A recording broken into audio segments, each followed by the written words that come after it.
আসসালামু আলাইকুম, welcome to my YouTube channel Osman English করে। আশা করি সবাই ভালো আছেন। সবপ্রিয় অষ্টম শ্রেণীর শিক্ষার্থী, তোমাদের গ্রামার পাঠে আজকে আমি আলোচনা করব ইউজিং কোহেসিভ ডিভাইস। এটা হচ্ছে তোমাদের 10 নম্বর। ওকে, তাহলে চলো এটার জন্য আমরা শুধু 6টা নিয়ম দেখব। এই 6টা নিয়মের মধ্যেই আমাদের এই কোহেসিভ ডিভাইস কমপ্লিট হয়ে যাবে ইনশাল্লাহ। দেখো, এখানে এটা হচ্ছে তোমাদের কোহেসিভ ডিভাইস, আর এই কোহেসিভ ডিভাইস তোমাদের কোশ্চেন নং হচ্ছে তোমার 4। ওকে, এই 4 নং পোস্টে কিন্তু তোমাদের এই কোহেসিভ ডিভাইস আসবে। তার জন্য প্রথমেই কিন্তু তোমাদের একটি প্যাসেজ দেওয়া থাকবে। ওকে, আর এই প্যাসেজ থেকে তোমাকে কিন্তু এই কোহেসিভ ডিভাইসগুলো তোমাকে বের করতে হবে। বের করার পরে প্রত্যেকটি কোহেসিভ ডিভাইসের জন্য তোমাকে একটি করে পারপাস দিতে হবে। আর কী কী পারপাস দিবে আর কী কী থাকতে পারে এটার উপরে আমি এখানে 6টি নিয়ম শুধু সাজিয়েছি। এই 6টি নিয়ম যদি তুমি পারো তাহলে তোমার এই কোহেসিভ ডিভাইসের যে ফুল মার্কস এটা কিন্তু তুমি পেয়ে যাচ্ছ। ওকে, তাহলে চলো আমরা নিয়মে চলে যাই। দেখো, এখানে 1 নম্বর নিয়মটা এখানে আমি বলছি যে বাক্যের শুরুতে তোমার যে ইংরেজি বাক্যটা থাকবে, তুমি যখন প্যাসেজটা পড়বা দেখবা ওই বাক্যের শুরুতে moreover, furthermore, as well as, also, in addition এর যে কোনো একটি যদি থাকে ওই সেন্টেন্সের মধ্যে, তাহলে এর জন্য আনসার করতে হবে to add another piece of information. এখানে তোমাদের সুবিধার্থে আমি এখানে বাংলা দিয়ে দিয়েছি। তার মানে এখানে যদি এইগুলো যদি তোমার থাকে, যে কোনো একটা যদি থাকে, যেমন মনে করো তোমার মোর ওভার আছে, তখন তুমি তার জন্য আনসার করবা to add another piece of information. এখন মনে করো আছে ফার্দার মোর, তখনও কিন্তু তোমার এটি আনসার করবা to add another piece of information. Okay, তাহলে গেলো 1 নম্বরটা। এরপরে দেখো,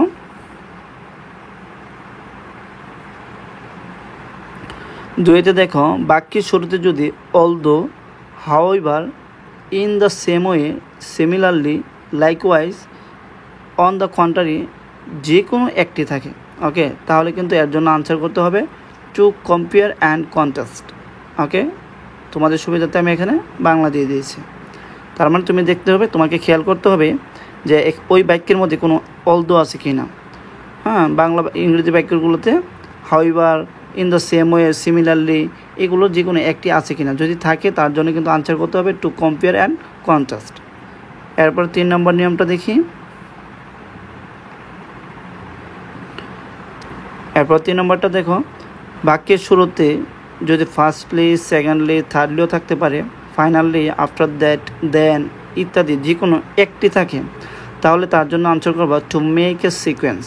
ওকে, তার মানে তোমাকে যে জিনিসটি লক্ষ্য করতে হবে সেটি হচ্ছে সেন্টেন্সের মধ্যে firstly, secondly, finally, after that এগুলো যে কোনো একটি আছে কিনা, যদি থাকে তার জন্য কিন্তু আনসার করতে হবে টু মেক এ সিকোয়েন্স। এরপরে 4 নম্বরটা দেখো, বাক্যে যদি therefore, so, as a result, consequently এদের যে কোনো একটি থাকে, তাহলে কিন্তু তার জন্য আনসার হচ্ছে to show cause and effect. Okay, to show cause and effect, এটা হবে তোমার পারপাসের উত্তর। এরপরে দেখো 5 নম্বরটা দেখো, বাক্যের শুরুতে যদি for example, for instance, consequently ইত্যাদি এদের পরে যে কোনো একটি যদি থাকে, তাহলে এর জন্য আনসার করবো টু গিভ এভিডেন্স।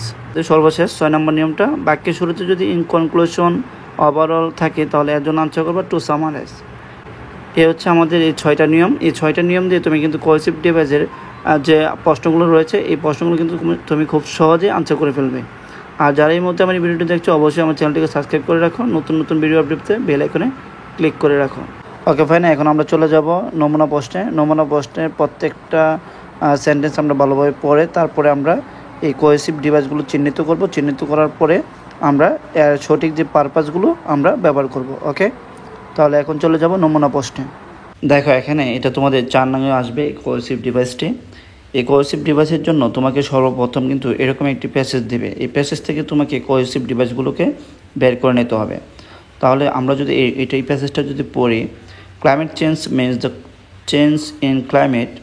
ফার্স্টলি, এই যে দেখো এখানে একটা ফার্স্টলি পেয়েছে, এটা কিন্তু আমাদের একটা cohesive device. Climate on earth is constantly changing, as a result এটা আরেকটি তোমার cohesive device. Climate change the weather pattern in any species region on earth across as well as the whole earth in changing. Human activities are greatly responsible for it on the same way. দেখো এখানে আরেকটা আমরা cohesive device পেয়েছি। We are cutting down trees for habitation and agriculture purpose.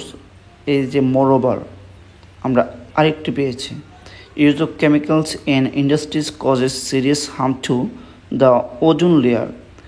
In conclusion, এই যে এখানে আমরা আরেকটি পেয়েছি। দেখো there is a rapid increase in temperature causing greenhouse effect. ওকে, তাহলে আমাদের বক্সের মধ্যে দেওয়া থাকবে 5টি, এখানে আমরা কিন্তু 5টি পেয়ে গেছি। ঠিক আছে, তোমাদের যে প্যাসেজগুলোতে আরও বেশি থাকতে পারে, তো তোমার দরকার হচ্ছে 5টি। তুমি যে 5টি তুমি ভালোভাবে পারো ওই 5টি তুমি এখান থেকে বেছে নিবা, কোনো সমস্যা নেই। তাহলে দেখো এটার জন্য আমি একটা আনসার করে রেখেছি। আনসারটা দেখো,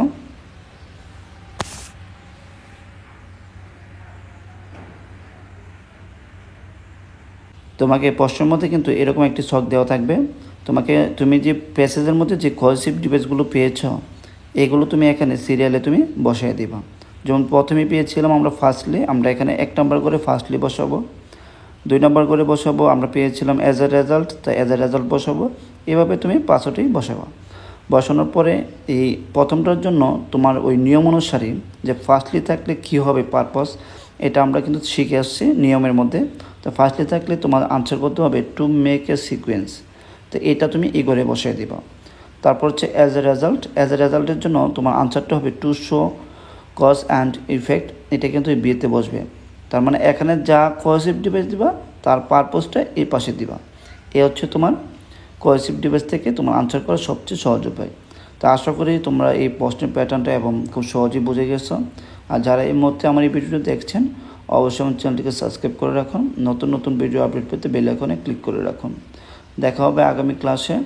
আর অবশ্যই শিক্ষার্থীদের উদ্দেশ্যে বলবো তোমরা এগুলো বেশি বেশি করে প্র্যাকটিস করো আর নিয়মগুলো ভালোভাবে ফলো করো। আশা করি ভালো রেজাল্ট করবে। ওকে, আগামী ক্লাসে ইনশাল্লাহ আবার দেখা হবে।